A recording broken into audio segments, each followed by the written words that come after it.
of us has our own unique background and story of how we became a part of Chiefs Kingdom.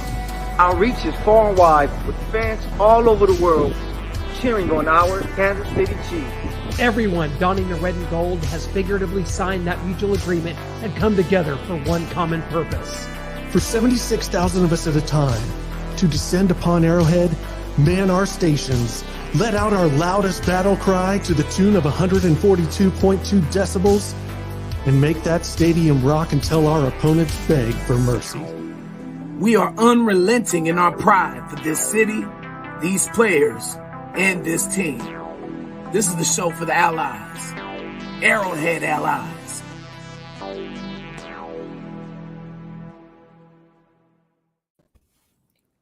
Ladies and gentlemen, boys and girls, Kansas City Chiefs freaks worldwide of all ages, welcome to the Arrowhead Allies, where we break down your Kansas City Chiefs coming off a huge prime-time Sunday night win in Raymond James Stadium. It was GOAT versus GOAT, but Patrick LaVon Mahomes II said, I got this, and put Chiefs Kingdom on his back.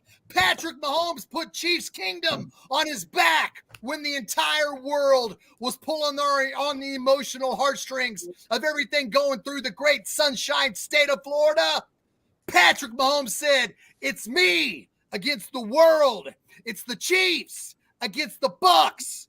Come get on my back, Chiefs Kingdom, because I'm going to take you there. And your Kansas City Chiefs delivered 41-31. And now it's Raiders week, and you are tuned in to the Arrowhead Allies. Man, Shane could not have said it any better. Wouldn't want to, because it's impossible. That was amazing, guys. Welcome, one and all, to Arrowhead Allies, guys. It's great to be back here. And Noah and I, you guys are cashing some receipts in on us, my guys. We did that on the post game, but we can do it once again because Noah and I, there might have been a little doubt creeping in to the hearts and souls here of Mr. Groniger, Nitro himself, and myself right here. We doubted this team. We both predicted touchdown defeats to the Tampa Bay Buccaneers. Maybe it was because we're a little traumatized from what happened at Super Bowl 55, but now that the Chiefs have won 2 out of 3 here against the Tampa Bay Buccaneers, it seems like that Super Bowl 55 game, which Jack Barrett said there's no difference in these offensive lines. There's no difference. Well, what a difference a year and a half makes, because this was not the same offensive line. This was not the same team that went in there and took it on the chin at Super Bowl 55, February of 2021, guys. Michael, starting with you, as we're just relishing in this win just for a little longer before we switch gears to Raider week. Chiefs over Bucks. It feels good. Prime time. We talked about it on the post game. This team, Andy Reid, Patrick Mahomes, excels in these primetime situations, and they were under the lights on Sunday night, my man. Yeah, man. You guys call me the money badger, and the Chiefs were money, and they did their thing, man. They ran the ball 48% of their offensive plays. I believe that balance was key to the Chiefs taking advantage of, those pass rushers and everything. I thought the Chiefs would win 24-20, but they went out and scored 40 points. It was 41-31, but the game felt like it was 100-7, just the way that the Chiefs was dominating the Tampa Bay Buccaneers. Like, that's the Chiefs team that we were looking for.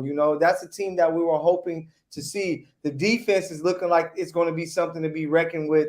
We don't even have Willie Gay and Trent McDuffie, 2 of our better coverage players on the field as of yet. And that offense is figuring things out slowly but surely. They gave me a glimpse. They looked a lot like the 03 Chiefs, a team that was lighting people up as well. When they ran the ball with Priest Holmes, they had Tony Gonzalez as a go-to guy. Travis Kelce is what I like to call a cheat code. If you play Madden and you have a guy like, why is he catching everything? He's unstoppable. His name is Travis Kelce in the NFL. Patrick Mahomes, the Magic Johnson of the NFL, is that guy. And hey, 3-1. Let's see what's happened next. Raider week, baby. What's up? What's up, Brian?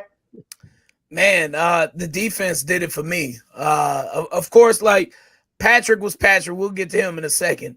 But I was impressed with the defense. A lot of that due to the play calling of the Buccaneers. It fell right into the hands of the Chiefs defense, and they were able to stand up to the challenge and deliver. I did see Mike Evans. You saw him get off. My guy Carrington Harrison from 610 said that, Mike Evans might not be a future Hall of Famer. I don't know, man. I think he is. I don't know about that now. Yeah. Yeah. Mike Evans is a hell of a player, man. I think he's definitely climbing towards that statue. But regardless, Justin Watson struggled. Not Justin Watson. Jalen Watson struggled a little bit against Mike Evans, Watson, as well as Fenton too. They the man coverage was not nice to them in those situations, especially in the red zone against a big, tall, massive target like Mike Evans is. By the way, that hit on Mike Evans, that was a legal hit that Juan Thornhill put on him that they called a penalty. Clean. But regardless, it was all legal, it was all shoulder. It wasn't in the head, it was in his chest area. Regardless, I thought the Chiefs defense stepped up to the challenge. Chris Jones, I put a challenge up to him. I thought he owed the town like Pookie from New Jack City, and I thought he delivered. He was up and down the line. He was pressuring the quarterback. He was effing up the play. Good signs from him. And also, let's get to Patrick. Patrick in prime time is a different human being. Matter of fact, he's not a human being. He's a fantasy in a reality. The guy had Devin White all over him, draped all over him as he scrambled to the right side. Shook him, got up out of that, delivered it to Clyde, who was invincible. He was hiding behind all those linemen and linebackers that was in that scuffle of players to the right side when Patrick decided to pull out his magic stick, pause, and deliver once again for another memorable play, man. You just look, man, the dude is just unbelievable when the chips are on the line, when everybody's watching. He just turns into, I wouldn't call him Magic Johnson, Michael. I like to compare him to Steph Curry. That's what he looks like to me on the football field. And Andy Reid with the play calling upstairs, chef's kiss, baby. Chef's kiss. Just stuffed the ball, just ran the ball down the throats of the Buccaneers, punched them in the mouth. Oh, man, I know the offensive line was loving it. Absolutely. And for everyone, NBA fans out there, Shaq fans, everybody knows his little segment, Shaqtin' a Fool, where he goes around the NBA and just kind of clowning on guys who are acting a fool out there on the court. And Shaq Barrett was doing that on the football field and in press conferences the week prior to this Chiefs game. He was Shaqtin' a Fool, and we got to take a look at this. He's a playmaker. He's going to make guys miss, and he's going to extend the plays and try to make a play. So we could just limit that as much as possible because it's hard to cover people for 5-6 seconds, no matter who you are, no matter what caliber DB you are. And we got a lot of great ones on our team. So if we could just get them on the ground when we get the first opportunity and not miss, and we'll let them make us miss, it'll help our defense a lot.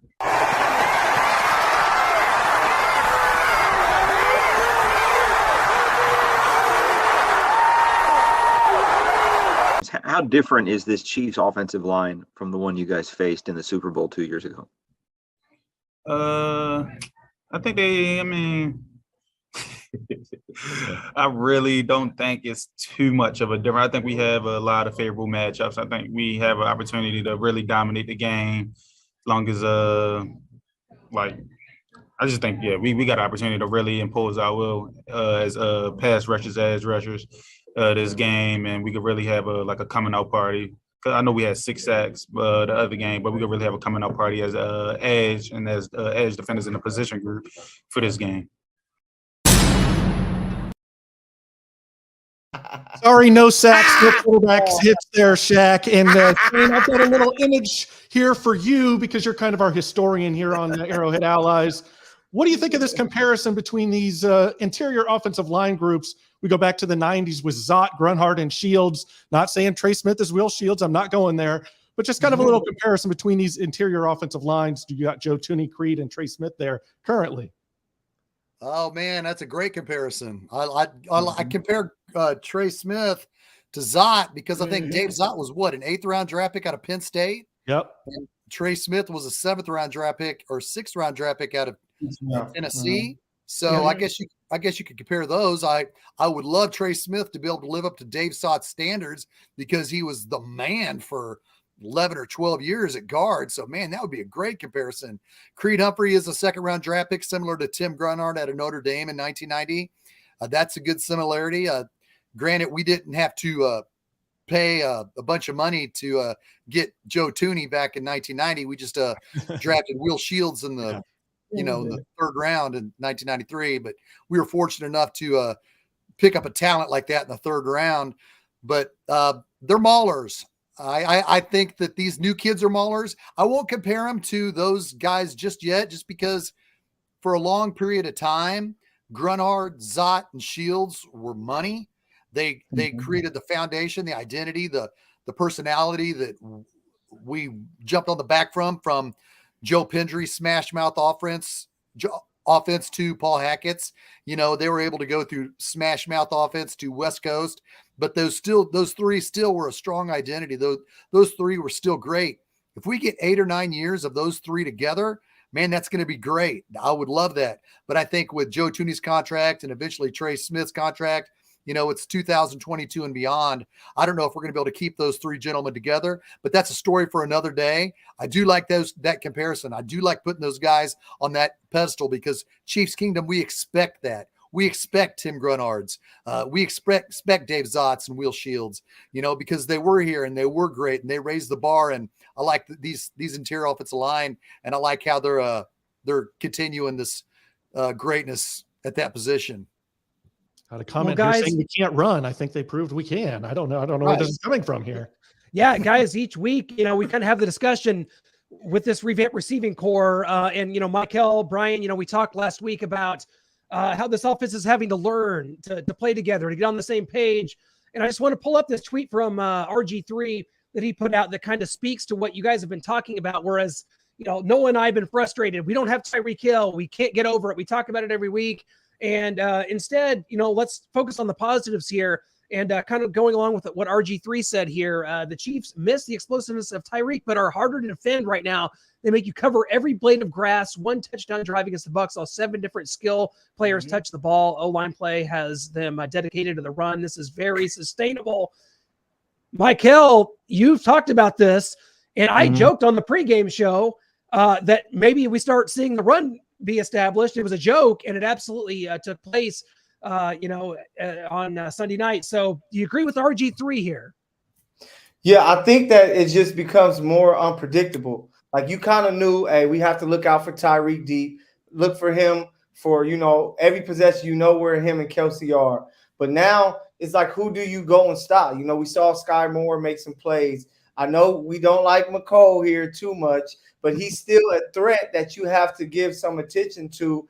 Pat kind of missed him late in the third quarter where he would have had an easy touchdown there. Then you have Juju, who's a yak guy who can make a catch and make a big play. It's just you don't know where they can go. And then we score with our 3 tight ends on a tight end sneak. You score with the pass to Jody, then, of course, Travis. And then out of the backfield, you got, of course, they're the lesser version, but these guys and against Tampa look like Priest Holmes and Larry Johnson running against the Buccaneers. So you just have so many different ways that they can attack that you can't really focus in. Like, who are you putting your best corner on?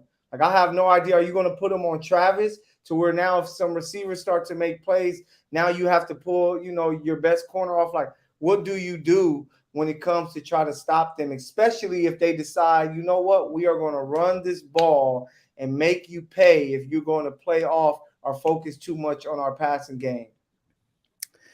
Man, I'm just going to tell it like it is, man. You two guys are just so focused and enamored with Tyreek Hill.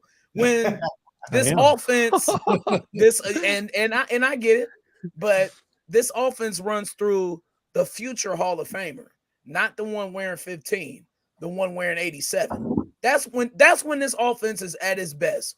When you get the tight end going on the underneaths on the inside, and that's what. And somebody made a great point. I forgot who it was, but somebody said Juju Smith-Schuster. They're using. I think it was Dan Orlovsky. They said using him like a tight end, which is smart, and which is the thing that I love. Who is bigger, Jody Fortson or Juju? Which one is bigger? Because I don't know. I really don't. Fortson is like actually like a couple pounds. Okay. Well, the point that I'm trying to make is I think that you can interchange those two. I think you can use them at whatever position. I think you can change those out whenever you want. You can move Juju to the inside. You can put him one-on-one with somebody. You can do the same thing with Fortson. But the offense is in its best right now as it's currently constructed, going through the tight end, going through your running backs, getting those open. You gotta run the pass in this offense, which is the more traditional way in football, as opposed to the old Andy Reid way, which is you gotta pass to run. That was his philosophy. You got to switch that up now, and I think they've done a good job with it. And you saw how this offense is so fluid, how it really is unpredictable. RG3 hit it on the head, surprisingly, because I'm a fan of that. Shots but fired. he did hit it on the head, though. We're less explosive, but much harder to defend. And you saw it with Tampa Bay. Look, Travis Kelce had 54 going every inch way that night. He was uncoverable, man. He really was. Yeah, and you see it right here. Kelce, 5th all-time in tight end receiving yards. Shane, talk about some of these records that are being broken. Travis Kelce passes Rob Gronkowski, although in 109 more catches, but we're not going to talk about that. He passes him for receiving yards. He gets up to 5th on the list. Mahomes, fastest 20,000 passing yards in only 67 games. This graphic kind of speaks to me about how great Dan Marino was as well. Back in the time where defenses could maul you and your receivers all the way down the field. He got to 20,000 passing yards in 74 games. But talk about some of these records being broken here. Travis Kelce alone, I mean, he has now scored the 10th most points in franchise history, passing Jamal Charles. Wow. So Kelce is going to continue to break records, as well as Patrick Mahomes. And specifically to the identity, this is what I wanted to talk about, about the offense now. In the first 3 weeks, we didn't get to see really, we were happy because we won a lot of games, but there was a lot of peaks and valleys. This was the best opposition that the Chiefs have played on the defensive side of the ball from an offensive perspective. We all thought about how are we going to replace Tyreek. The Chiefs are going to replace Tyreek Hill by running the football. That's all they got to do. They got those maulers that I talked about just last time you asked me the question, Noah. We got the interior line, and we saw a lot of patience from Isaiah Pacheco. We saw Clyde Edwards-Helaire up his game, except for the time the ball bounced off his face on 4th down. We saw a lot of good play from these two that I feel if we keep running the football, that's going to help. That's going to change. That already changes the dynamic of the offense, and you don't have to worry about missing Tyreek Hill. Granted, you can't get in a situation where you're behind by 13 seconds. You need a quick score, but as an identity as a whole, this is what you want from the team with these new weapons. I love running the football. These kids, we got a good offense, and specifically to the records, Patrick Mahomes is going to continue to break records, and Travis Kelce, I hope he's going to be 33 tomorrow. So we're going to give Travis Kelce a big happy birthday, baby. Happy 33rd birthday tomorrow, Big T. You're going to be delivering. We want you to play another 4 or 5 years. Happy birthday, Travis. Keep breaking them records, baby. Hey, yeah, I mean, Clint, I want to go to you. I've got a video to show, and then I'm going to go to you for your thoughts after this.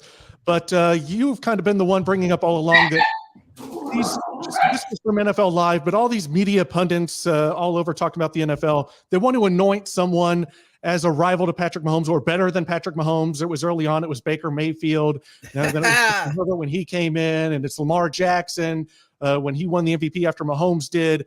And NFL Live went on about this and how we've been taking Mahomes for granted, and we've been trying to anoint people above him and say someone's better. Josh Allen's better now. And they've finally come to the realization, as we've always known here in Chiefs Kingdom, that no one's better than Patrick Mahomes, and they just need to stop with this foolishness. And after the video, Clint, we'll get your thoughts. We got to stop LeBron James and Pat Mahomes. Like, I know it's popular to talk about all other quarterbacks in the league just as far as playing the position. I still think Lamar is the most dynamic guy at the position when it comes to the entire package. But when it comes to playing quarterback, we got to stop doing him like we do LeBron Taking James. him for granted. We keep trying to find somebody that's better. Yeah. We want to anoint somebody that Pat Mahomes is that dude, bro. Well, I think I think we forget it, bro. I think last night's game is one of those games that remind us why we had the conversation 2 years ago. Is he the best we've ever seen? Is he the most talented we've ever seen? In many ways, it's like watching Steph Curry. The game moves at such a crazy speed for everyone but them. Yeah. They move so slow, and I said this morning. Plays like this because he has zero fear of making a mistake. I have to kind of change that. There's zero fear of mistake even being an option for Patrick in these moments. He only sees it as there is a play there to be made, and I have so much confidence that I can go make that play. And Marcus, you're right. Like, well, last night was one of those moments where we have to be reminded, don't get bored watching greatness. You know, because we're critical of him when he doesn't do it well. I remember last year being very critical of him. And last night we do have to remind ourselves and everybody, this guy is once in a lifetime. And it's such a joy and an honor for us to get to go watch him play, because he does stuff where we go, oh, dude, what do you even... What was that? How? Yeah. Like, sometimes it's one of those, I don't want to cut you off, it's one of those moments where I was in that league. Right. And I wasn't even close to that. I'm telling you. I feel the same way. It's players that come along every once in a while. And I know, like, all of these, the Josh Allens, the Justin Herbert, rightfully so, we talk about how incredible they are. But I think sometimes Pat get lost in that because we saw it so early and what he accomplished. We just got to be reminded every once in a while. Yeah. What do we learn here? The inherent need by the national media. First off, if you want to get into the pulse of Chiefs Kingdom and know what is in the hearts and minds of people here, you don't go to the national media, because they're not here. They're not at practice. They don't know what this man means to this community, what this player is, a generational player here in Kansas City, because there's an inherent need by these people to almost force the next big thing right into our laps. And I think that this, I go back to the UFC when Ronda Rousey was knocking out people, when Conor McGregor was at his height. We build him up, and then we like to strip him down. Patrick Mahomes loses Super Bowl 55, diminishing returns. Oh my goodness, AFC Championship game, you lose that game. So it's got to be the next big thing. Who is it? Who can we put up on the pedestal? It's Josh Allen, right? Well, like Noah said, in 2018, it was Baker Mayfield. It was Lamar Jackson in 2019. He wins the MVP and just forget it. Roll out the red carpet. Guys, we've learned here in very quick order here in 2022 that what's old is new again. Patrick Mahomes has never moved from his pedestal. We want to give Justin Herbert the world when he's under 500 as a starter. Josh Allen, great player, hasn't been in a Super Bowl. Absolutely not. As the nature boy Ric Flair once said, guys, to be the man, you got to beat the man. And so far, I haven't seen anyone out there that can match up with the man. And that's Patrick LaVon Mahomes, named, of course, after my late grandpa, Raymond LaVon Carter. The only other LaVon I've ever heard is that middle name. So that sounds like a black man. Yeah, I know. Okay, Clint. Hey, and what's crazy is, like, you can see his talent like right away. I remember years ago on one of my old shows, Don't At Me, before he even started a regular season game, I was like, man, this guy is Aaron Rodgers 2.0. And it was just the skill level. And then you just knew that Andy Reid was going to coach this guy up and put him in so many positions to win that I just didn't see, anything like him failing. And then you saw the first preseason game the year he started, against Atlanta, when he threw that crazy rocket bomb to Tyreek. He's just one of those players. Like, if he's not Magic Johnson, he's the Michael Jordan of this NFL era. When Michael Jordan was coming in, it was like, man, this guy is so great. His numbers were out of this world, but he was getting, Magic and Larry Bird and those guys are winning MVPs. It's just because you're so spoiled. And just imagine if Jordan in his second or third year would have won a championship, how crazy the world would have been for him. But yeah, Patrick is just like, he's next level. He's Brett Favre without throwing the interceptions. He's Aaron Rodgers, but actually winning, more in the playoffs. So it's just a special talent, and we are spoiled, but damn it, we deserve it. We've dealt with so much. Brody Corial, Tyler Thigpen, we deserve a Patrick Mahomes. Thank you, football guys. Amen. No, you got a good stat. I think you got a good graphic for this too while we're at it. Yeah, I mean, Patrick Mahomes is Brett Favre, other than the interceptions or stealing from welfare. He's also versus the number one scoring defense. He's 6-1, averaging 31 points per game, over 322 pass yards, 15 touchdowns, 7 interceptions, passer rating of 94. The Bucs were allowing 9 points per game going into that. The Chiefs put up 41. Just a disastrous performance from the Bucs, and that because of that Chiefs offensive line, the run game, Mahomes and Kelsey early on, the fumble at the beginning with the kickoff. I mean, Brian, talk to us about what Mahomes is doing versus number one scoring defenses. That stat is insane. Yeah, we don't see Patrick Mahomes sending unsolicited pictures to random women either. That as well. So. Something him and Brett Favre I don't know. It depends on how Brittany and he do. We'll see. I'm pretty sure she probably wants those pics. Pause.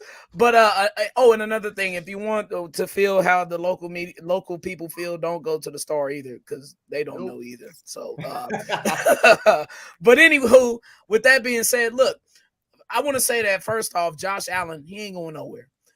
We're going to have to deal with him. I think he is going to be that the Peyton Manning to Patrick Mahomes is Tom Brady. But Patrick seems to have these magical moments, man, that these other guys just don't have, or they lack. The moment that we just discussed against Tampa, scrambling to the right and making that throw to Clyde, or the scramble to the right against the 49ers in the regular season game, week 3 in 2018. Or how about the left-handed pass against the Broncos on Monday Night Football? Or how about jet chip wasp? How about that play? Or how about the play against the Titans in the AFC Championship game when he ran for the touchdown? Or how about the Sammy Watkins throw against the Patriots in the AFC Championship game that turned everything around when it should have been a Chiefs victory? Left hand against the Broncos, 4th and 9 against the Ravens. There are so many already. He has only been in the league 6 years, and there are so many moments, and he quadruples the moments that those other guys have put together, especially in big clutch moments like the Super Bowl, like multiple AFC Championship game moments where this guy's just pulled something out of his hat. He's only 27 years old. He's only 27. He's just entering his prime. So the other guys, they just have a lot of catching up to do. Patrick Mahomes' resume is already getting built. It's already looking good. It's already on a way to a Hall of Fame caliber resume that these other guys just can't touch. So until they get into these opportunities, until they get into these games, into these spotlights, you got to, like you just said, in order to be the man, you got to beat the man. And to get those magical moments and those magical spotlights and those magical primetime games, you got to beat Patrick Mahomes. And I just don't see it happening a lot. Of course, it'll happen sometimes. He's not going to be perfect, but Patrick Mahomes has those spots that those other guys, they just simply don't have right now. What Patrick Mahomes did Sunday is something that we haven't seen since the 2019 playoff run. He was vocal, he was animated, and he was going up and down the sidelines. When Matthew Wright made the first extra point of the game, Patrick Mahomes went out there and he was clapping feverishly. We saw it. He wanted this game, and the world knew when Patrick Mahomes wanted this game, it was over. Not to say he didn't want all those other games that he wasn't going up and down the sidelines being the leader. It was just refreshing to see that, because the Chiefs needed that. The Chiefs needed a kick in the butt from Patrick. They needed his leadership, and we needed to see him going up and down the sidelines and out celebrating an extra point with the kicker. He was in the defensive backs face, keeping them pumped up all game long. I can't wait to see the sideline shot. I don't know who was mic'd up specifically for the Chiefs game against Tampa, but we witnessed an animated, a leader that, quite frankly, we missed, as Donnell Bennett and Kimball Anders, said to us 2 days after the AFC Championship game, Noah and Clint and Brian, when we were sitting on with them, Donnell Bennett, he said he was at the AFC Championship game, and when the Bengals got the momentum, there was no leaders. There was nobody going up and down the sidelines. Not to say Patrick Mahomes has to get in the face every single time, but you would like to see him continue to be that leader, especially when the momentum goes against the team. But I love Patrick Mahomes. I love his leadership that he showed Sunday, as well as the records that he will continue to break. Yeah, so much so. It was National Boyfriend Day yesterday. I almost posted some pictures that I was going to regret. I love Patrick Mahomes that much. I don't care. Mahomes overall, that's what I think. Guys, as we shift focus here, it is Raider week. We're looking forward, not looking back. The Las Vegas Raiders come in here 1-3. And Shane, guys, to all of you, is this a rivalry? Of course it is. But I got a graphic here that's going to show some pretty eye-opening figures here. The Chiefs leading the all-time series 70, 54-2. That includes 2-1 in the playoffs, by the way. Last time that happened was 1991. May not happen again because the Raiders just don't make the playoffs very often. Since 1990, Chiefs lead this series, guys, 47-20. That is a 68% win percentage. Andy Reid himself, 15-3 against the Durs. Beautiful. Largest margin of victory last season, 2021. Chiefs win 48-9. Both games were the exact same game. The other score probably could be up there too, 43-6 or whatever it was. So, favorite Chiefs Raiders moment. To me, it goes back to 1995. James Hasty, the pick six in overtime to beat the Raiders early in that season. 95 really stands out. But man, is this even a rivalry? Yes. I'm just gonna jump out with it. Yes. Yep. Yes. Even when the Broncos were at their peak of us hating them, and a lot of people put Denver above the Raiders as far as a rivalry. No. I don't give a damn what your definition, not you, Clint, but whoever's watching per se is of a rivalry. It is the Raiders. They will always be the number one undisputed, number one arch enemy of the Kansas City Chiefs forever long, however long this organization is in existence. From the thing all the way back to the AFL when Al Davis was the commissioner of the AFL, going all the way back to all the fights we had at Municipal Stadium, going back to Tyrone Wheatley in 1999, destroying our hearts and stepping on it in the Chiefs end zone as they go on to stop us from making the playoffs so we can beat the Dolphins week 1 and maybe go on a Super Bowl run against the Rams in 99. But anyway, besides all that, look, man, I hate the Raiders. I am a descendant of Marty Schottenheimer. I know all of you are too. And Marty taught us the best. He taught us better than Hank Stram. He taught us better than Lamar Hunt himself to hate the Raiders. They are the number one rivalry of the Chiefs, and that will never change. Well, Preach it up for me right there, Brian. We've got a video about Marty's hatred of the Raiders, where this kind of all began. Bring it. Us, we know it started. Inject it in my veins. Let's go. Let's go and inject it. Well, I always felt, even before I came to the Chiefs, the Raiders and their arrogance were something that irritated the Chiefs early on. But I can tell you without question, it irritated Marty Schottenheimer. That was the team to beat within our division. You put that big red dot on that team from that point forward to go, I don't care what it is, that's the team you're going to beat. 10 out of 11 times Schottenheimer has beaten the Los Angeles Raiders. When Marty Schottenheimer got here, it was unbelievable, the domination. It never happened, ever, that one team so dominated the Raiders. I always asked him for 10 years, what did the Raiders or Al Davis do that upset you so greatly? All Marty ever said to me was, I don't like people that think they're above the law. Marty Schottenheimer has said more than once that he thought Lamar Hunt was the finest man he'd ever met. And he viewed Al Davis as disrespectful. For Marty, it became a crusade. We'll wear him down. Let's go. Let's wear him out. He knew it was extremely important to Lamar, that history, that series, and therefore it became extremely important to him. And it showed. He's got a touchdown! Touchdown! Touchdown! Kansas City! Monday night, Kansas City Magic has struck again!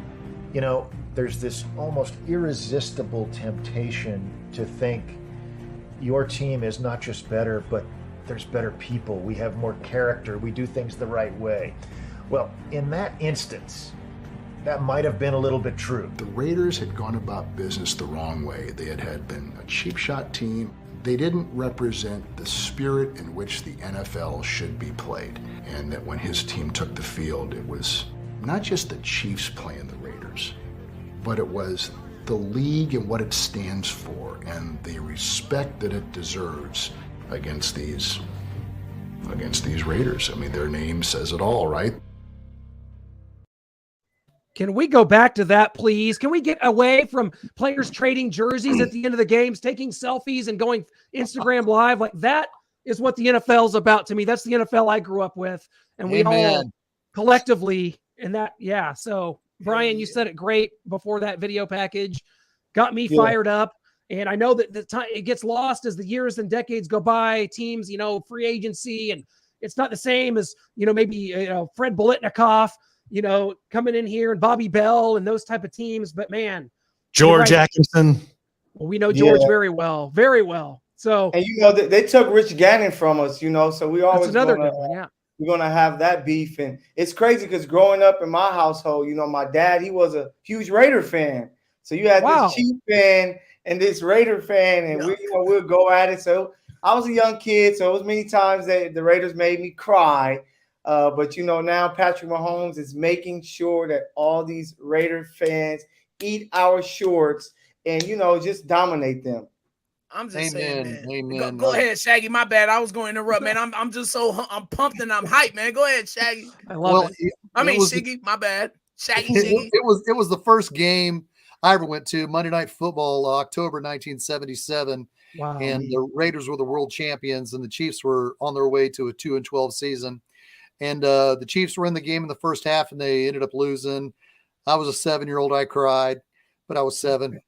I still want to cry today. But anyway, we changed the tide. We obviously changed that in the 90s. And what emotionally means a lot to me is that Marty Schottenheimer came here. He was born and raised in Pennsylvania, and he came to Kansas City, and he got it. He got the Raiders and Chiefs rivalry from the very first home opener, week 2, 1989. There were shots of Marty trembling on the sidelines. I was at that game, and it was loud, and it was something to behold, because the Chiefs really changed the rivalry in the 90s due to Marty Schottenheimer, and the Raiders will always be our number one rivalry. And it'll always mean a great deal to me personally.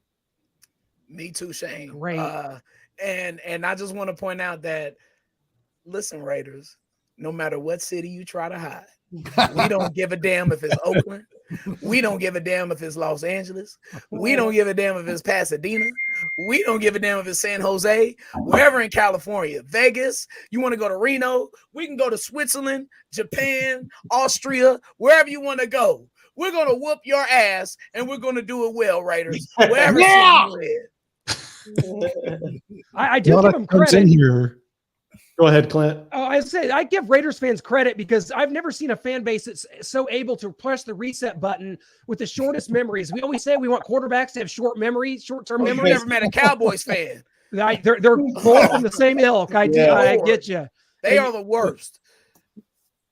Cowboys fans are the reason why I almost hate the Cowboys more than the Chargers. I just want to point that out. Do that for me. The history with the Cowboys are they're the always say version of the Chiefs. Period. If it wasn't for us, there would be no Cowboys. Yeah, go back in the history books. Cowboys, they don't win enough anymore, so I really don't care. But it's kind of like the Raiders too; they don't win enough either. But it's just you don't want to lose to the Raiders. It's like out here in Los Angeles. Lakers Clippers, the Clippers are clearly the little brother, but you do not want to lose to the Clippers. And that's how, us Chiefs fans, we look at the Raiders. Even here in, Chiefs LA, baby. The Chargers are the Clippers of the NFL. Period. I kind of had grown a soft spot for the Raiders through the years, these last 10 years specifically, because our good friend and buddy, George Atkinson, Super Bowl champion from those Raiders teams in the 70s. And with John Madden, he's such a good friend, so good to us. So I've kind of got a soft spot for them. When they're not playing the Chiefs, I mean, obviously, I want them to finish second in the division. I'll say that. We got into the wings a couple times down in the weeds with these, going back to the 60s and 70s, and he talked about the respect that they have. George champions, Otis Taylor is a Hall of Famer every time we talk to him. And to look back on it, yes, the rivalry was bitter, and Ben Davidson – planting his helmet in Lynn Dawson's back and all the shenanigans that took place, taking helmets off, swinging them around. In the end, that's what competitive sports is all about. Something that I think is missing in today's sports. I mean, like I said, you got guys taking pictures, trading jerseys and that kind of stuff. Like, to me, the NFL gridiron is a battleground, and it's a gladiator, man. It's Russell Crowe out there. I think that's the second gladiator reference I've made this year. I'm going to work on that. I will never forgive the Raiders for sending Stanford Route over here to just completely implode the 2012 Chiefs. I just want to say that. And Harvey Williams, you can go to hell too. Yeah.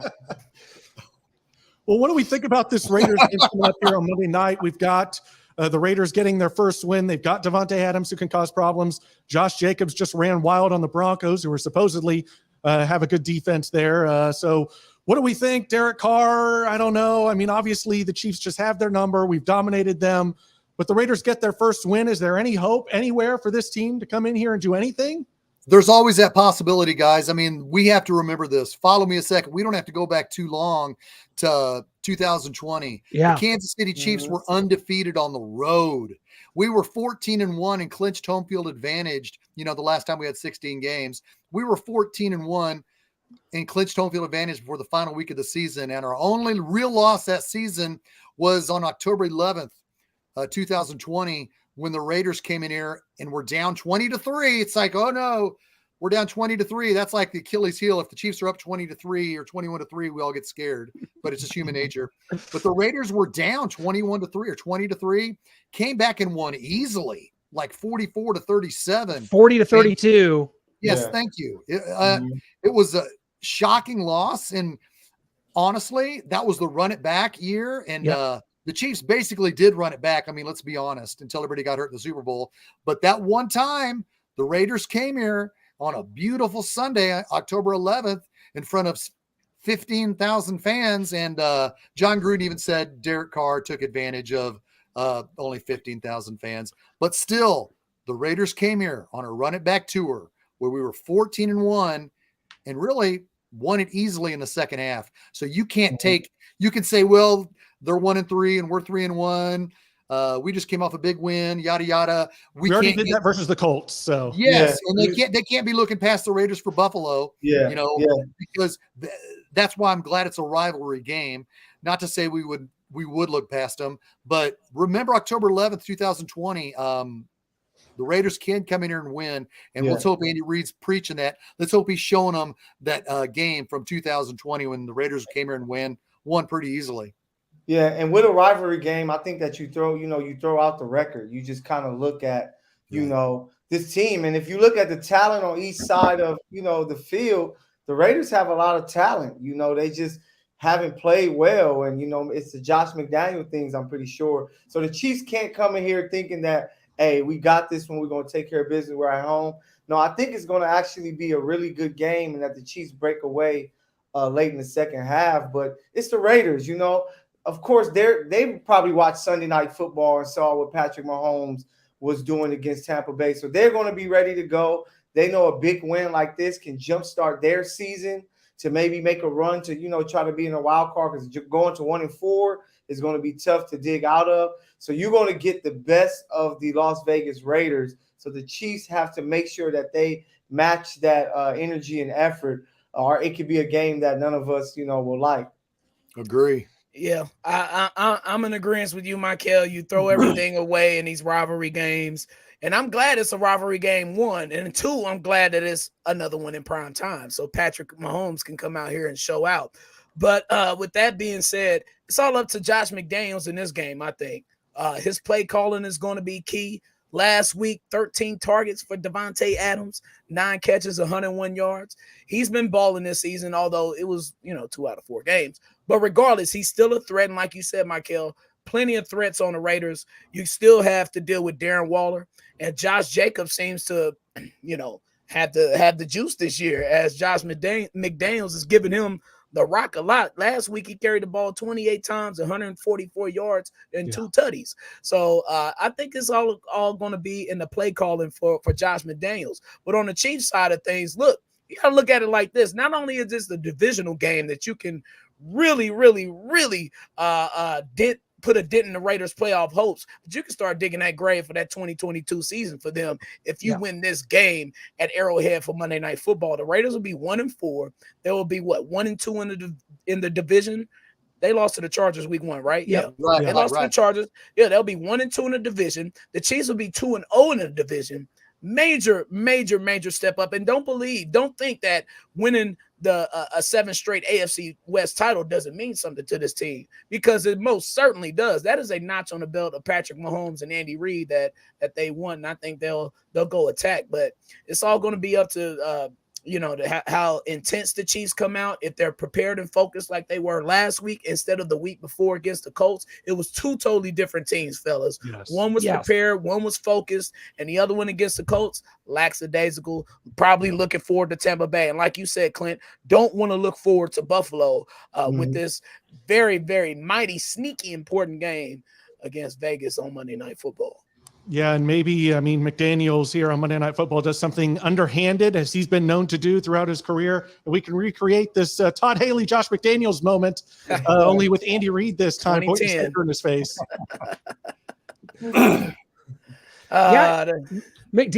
So the Raiders, it always seems like the Raiders are always kind of at this certain level where they can't seem to get past, and they cycle coaches through. Derek Carr's been there now since 2014, only one win at Arrowhead Stadium. It just seems like the Raiders are always kind of on the cusp at times, and then they take steps back. It's always like one step forward, two steps back. And that, to me, guys, Brian, you mentioned, Josh McDaniels, he's coming back in his first head coaching job since leaving the Broncos, back in the early 2010s. Is that how you say that? I don't know how to, I say 2010 decades. There you go. It's hard to talk about these decades. I'm always like about the 90s, the 80s, the 70s. Now it's weird. The 2000s all run together. It's 2000s. It's 2000s. Okay. Then 20 teens. Then 2020s. Okay. Well, there you go. Man, times change. So yeah, but Josh McDaniels and this coaching staff, I feel like if John Gruden hadn't been out sending, weird emails to Washington Commanders or whatever he was doing, that maybe they would be in a better place. But when they continuously start over at the leadership position, here with Josh McDaniels, it just seems like they're just always starting over and just having to play catch up. Funny thing is, I thought they had something going all the way back with Tom Cable. Right, yeah, they were 8-8 that one year, and they beat us twice. Yes, that team was tough, and they gave us hell. Even Hugh Jackson for a couple years. Yeah, Hugh Jackson had our number immediately after that too. But then what happens? It starts over, a new coach, new situation, and not only that, but how detrimental has it been that their draft picks have not worked out. I mean, obviously Henry Ruggs, who killed us that game Shane referenced 2 years ago. I still have nightmares of Henry Ruggs running wide open into the Chiefs secondary. And then that was Arnett, that defensive back that the Chiefs tried to pick up and tried to threaten to kill people. He was all these picks that they got for Khalil Mack. We can't have Kareem Hunt here. None of those picks worked out. So that's why you got to go trade and get a Devontae Adams in here just to keep going. And the big difference is, usually when you get a car, that's a great thing. Like you get a car, but they got a car and we got a Mahomes, and the rest is history. So the Chiefs are in great hands, but it's going to be a really tough game. I'm excited to see it. Devontae Adams, it's our introduction to him in the rivalry. I know that they're going to be looking at that Mike Evans tape and saying that, hey, we need to try to find this matchup the way Tampa did. Get Devontae on Jalen Watson and see what happens. Yeah, see what happens. So then Hunter Renfrow should be returning this game. I can't remember who that receiver was who had like 30 points in fantasy football. Hollis. Who I had no idea who the hell he was. So it's going to be a very exciting game, man. And I just can't wait. It's prime time. Monday night Arrowhead. Oh, it's going to be fun. Well, it's prediction time. Michael, just give it to us. You're on a roll. What's your prediction? All right, so I predicted the Tampa game. Shame on you, Noah and Clint, for not believing in our guys. But I got it 31-20. I just think that the offense kind of found something. They're going to come out and run the ball. Someone said it in the comments on our defense. We're the number one rush defense. So I think that we're going to be able to handle Josh Jacobs, that we're going to kind of get, a lead early. It's going to look a little close, and then at the end, we get the last touchdown there. 31-20, the Chiefs take care of business as they prepare for that huge matchup against the Buffalo Bills, baby. Shane, on to you. I got the Chiefs pretty much the same, 34-20. I think it'll be 34-13, and the Raiders will score a garbage touchdown with 2 minutes left to give it within 14. Andy Reid will let them know, hey, October 11th, 2020, on a run-it-back tour, we were undefeated on the road. We had one loss when the Raiders came here, and they beat us. They beat us on our field, on our turf. They celebrated and drove around the stadium 2 or 3 times. And then the next year they came here and they tried to step on our freaking logo. These are they are nemesis. They are arch rival. They can come here to beat us if we're not on our A game. Let's get on our A game. Monday Night Football. Chiefs dominate 34-20. What you got? Be shining.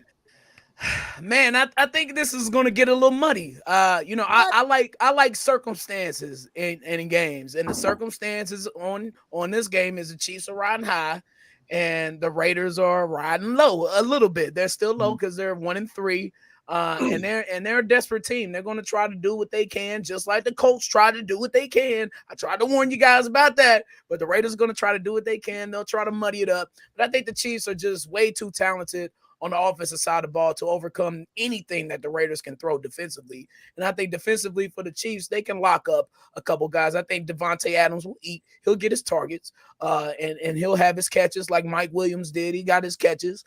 Mike Evans, he got his catches. And I think you'll see the same thing from Devontae Adams. Just do not let Darren Waller kill you, and keep Josh Jacobs contained with that number one run defense. I think the Chiefs got that. They have the answers for it.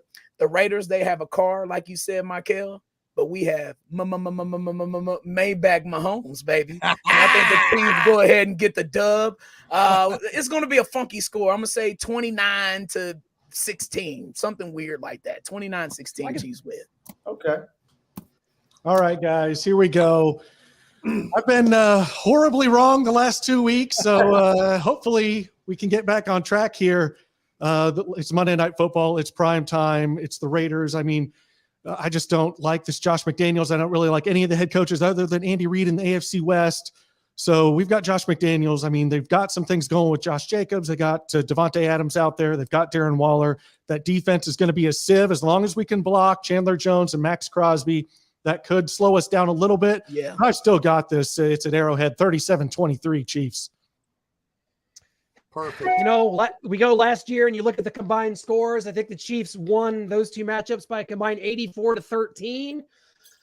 I don't think it's going to be something quite like that, but we see what happens when a momentum play happens at the beginning of a game. Think back to last year. The Raiders fumbled on their opening possession. The Chiefs returned it for a touchdown, and it was over, and it was home free. Last week, the Tampa Bay Buccaneers on Sunday night fumbled the opening kickoff.